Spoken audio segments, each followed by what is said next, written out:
ijwi ryawe rivuga rihamagara ngo negera aho uri. Twabahaye bwakeye namwiriwe abantu muri kumviriza radio na televiziyo.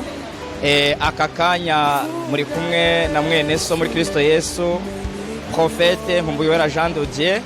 Nyemerera rero muntu uri kunyumviriza dusangirira ijambo riri muri Yesaya kigabane ni cya 22 umurongo wa 25.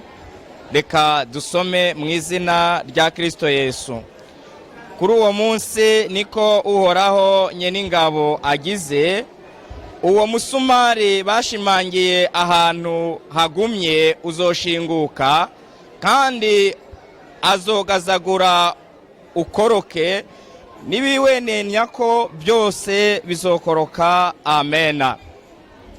Mwene data, iri ni ijambo Imana yashize ku mutima wacu.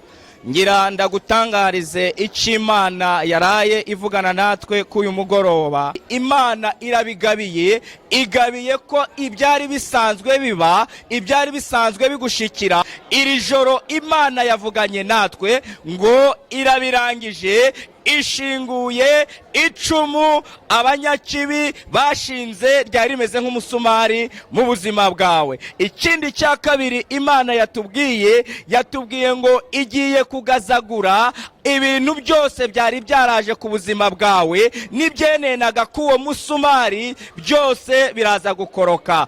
Nari nkubwiye nk'umuvugishwa n'Imana, ngomba ntangarize umunyamasengesho, ngomba ntangarize umuririmbyi, ngomba ntangarize umukozi w'Imana. Ndumva Uhoraho agiye gukora igikorwa, arakigabiye, agiye gukuramwo imisumari abarozi bateye, imisumari bateye mu madosiye, agiye kujya mu madosiye, agiye kwinjira muri ya madosiye akomakomeye, ayagaranzure. Agiye kugaranzura idosiye ubona urubyaro, agiye kugaranzura idosiye ubona akazi, agiye kugaranzura idosiye ibyari byaranze. Uhoraho numva agiye kubikora. Yavuganye nanjye ngo ntangaze ngo Uhoraho agiye kubikora kandi agiye kubigenza neza. Ntabwo agiye kubikwigiraho, kuko yambariye ngo nk'uko yabikoreye Nehemiya akamuha icete, ahinduye amateka yawe, aguhaye irindi cete.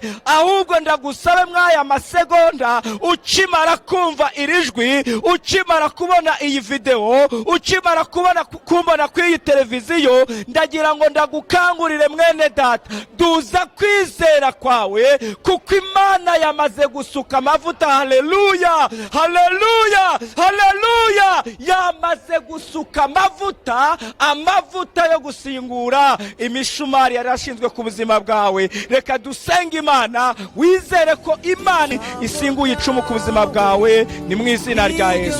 Uhoraho Mana, nagushimiye ko wumvise kandi ugiye gukora, ni mu izina ry'Umwami wacu Yesu Kristo senze nizeye gutyo. Amen, amen. Wambereye